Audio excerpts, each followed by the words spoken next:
And I want to do it as economically as possible and according to code. And I want to definitely get permits and all that so we don't have any trouble later on. I understand it's going to need a firewall on the right hand side back here. Probably want to put some double pane windows, I imagine. Nothing super fancy, but ones at a decent discounted price likely. Back here I've got a back door for it, and my initial plan was actually to put a door in the front where the garage door is, along with a window. The more I think about it though, is I think that if this was converted into a little place, a little house, it probably would be better to put in some French doors. It could be either one that opens up or both French doors open up. I understand that you can have that option. And then maybe make a little patio area right here, as long as the city allows it to come out a little ways that is. Maybe a fence right in the front here that, you know, might be about 6 feet tall max, and that it could be diagonal boards. I think it'll look nicer. That's just a thought. Maybe in the beginning stages it would just be the French doors, but I think it'd be nice to put a little patio area in there that somebody could sit in.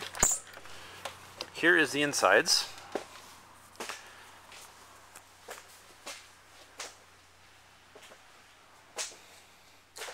And it appears the guy that owned the home before me, he had already put in this insulation, you know, and it's not much, it's only R13. I'm not even sure if this is going to work the way that it's set up. It's probably going to have to be a little different. And I'm not sure if these beams will have to go across, all the way across, and without that middle part for the garage. And the garage would come out, of course. I'd probably just sell it on Craigslist. And take out all these really nice cabinets. And sell them as well. Really nice. I mean, but I just don't really have a use for them like I would a little apartment. And I think over by the door area, the French door area, I think this would be the whole living area. And, you know, maybe you have like a couch over there, futon, more than likely, because somebody would sleep in there as well, of course. Little entertainment area space here, potentially a little closet coat rack thing over there that someone can keep their clothes in. And these are just thoughts. I definitely want to work with it. And if anybody has any ideas, that's what this is all about. This would be a window. It's the one that you saw on the side over there. I would just replace that with probably a double pane window that slides open. And one of the thoughts that somebody brought up to me was to actually remove this door and put new siding on the outside of it. I really think that's just getting a little too involved, despite the fact that it probably would be a better use of space to just have this whole area in the back available as a bathroom. I don't know. I'm thinking that maybe if I did want to do something like that, I could just leave the door too. That's another option, except that it's there and not use it. But I think it would just end up being a back door anyways. This would be the bathroom, and where this currently has a rolling cart, this would be where the bathtub would probably be. I imagine it'd be about a 5-foot bathtub across. Now, the thing is, I know I can put a shower and save some space. Another benefit would probably be it'd be easier for people with handicap issues, mobility issues to get in and out of. So that's another thing I'm considering, is to still put a shower in this area to make some space. But the more I think about it, I mean, a bathtub's only a few feet more in terms of the amount of space it's going to take up. And you're going to want all that footage in here for people to walk in around the sink and the toilet and whatever it's sitting in here. So I'm still kind of split on the bathtub or shower. They're both going to cost very much the same, aside from slightly probably different plumbing. I really don't think it's any big deal. I was thinking about putting a door here to get into the bathroom as you walk in. It might be a difficulty with this door though.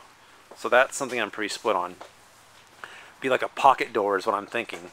But then it would have nowhere to slide, so that might not work.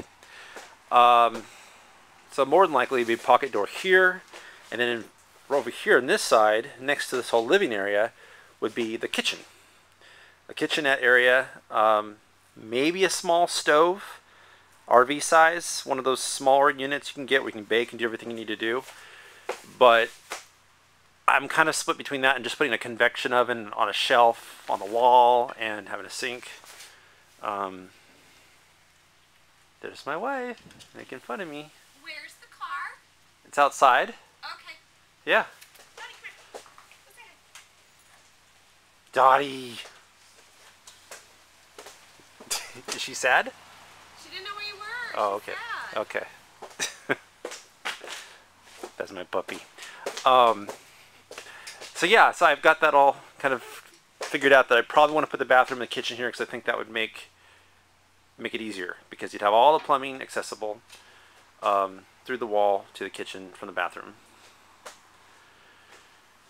Now, in terms of up here, I imagine sheetrock also on the sides and putting 45R insulation up there, 40 on the sides. I want to make sure it's up to code and also very well insulated. I don't think I'm going to do anything too crazy with heating because, again, this has to be done very cost effectively. It is a very small space and it's really well insulated. I think I'm just going to put something like, I don't know, one of those little cadet heaters maybe against the wall or something over here. I think that it'll be efficient enough because the place will be so well insulated once it's done and made into a little home, and it'll heat up quickly. It'd be great if I could put a little loft area on top of the bathroom. I don't think it's going to happen. This whole roof up to the top is 10 feet between the insulation and the any other work that has to be done up there. It's probably not going to be enough space, but it'd be nice for storage. Additional storage up there, potentially an area to sleep. It would probably be almost impossible. It wouldn't be enough room. But who knows? Maybe somebody has an idea. A closet.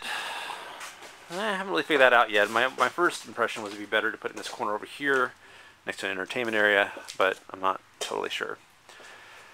Now the next thing is, why am I doing this? Well, number one, I've been into tiny homes for a long time. For about 10 years I've been watching them. I used to be on the Simple Living Network and sharing my thoughts about different things and about downsizing and simplifying. And more recently I got laid off from my job. I've had trouble finding new work, and we own this home, and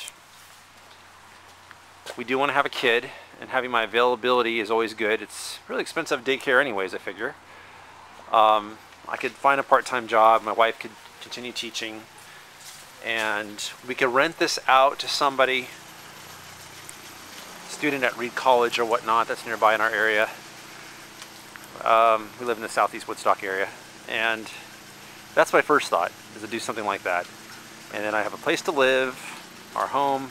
It'd be easier to afford it while we're watching a kid. This will help absorb some of those costs, and it provides affordable housing for somebody. And ultimately, someday, I think my mom, she lives in Loreto, Baja, Mexico. She'll probably want to be with family and be with a kid, and she has some health problems, so I want to make something available that's hers, but with us, and gives us a little bit of our own space, so we don't make ourselves crazy together. So those are my thoughts. Anybody who, I don't know, I'm going to probably have to find friends that help me do this. Maybe there's hobbyists that could help us out. I'm not sure, because I'm going to be dealing with a really tight budget. I just sold my car so I could put towards seed money to do this thing. Permits, from what I'm gathering in Portland, the city's kind of difficult to deal with, but I'm very willing to keep going back to them. Assuming they're going to be about, I don't know, $1,000 maybe, between the firewall being approved, building it on the inside so I have to rip off the outside panels, cedar plank off, all the other various ones that they have. That's the impression I have, because their development fees are being waived until 2013, which is what's making a lot of people do this right now, because it makes it a lot more affordable. If it wasn't for those, I don't know what it would cost. It's something that wouldn't even be accessible to most people. It's going to need an electric box. I know that's going to cost me some money, and it's going to be wired probably to the home, to the main box. And down here, I believe, is a sewage line right here, so it should be very easy to connect from the tiny home over the sewage line that's over here in this area. Yeah. Oh, here's the coop I built. Well, my friend and I built together, and those are my chickens. So if anybody has any pointers or is available to help me out in any kind of way with ideas or even physical labor, I'd really appreciate it. I thought I'd do this shout out and share my little dream for a tiny house in the back of our house. Take care. Have a good day. Neptunia.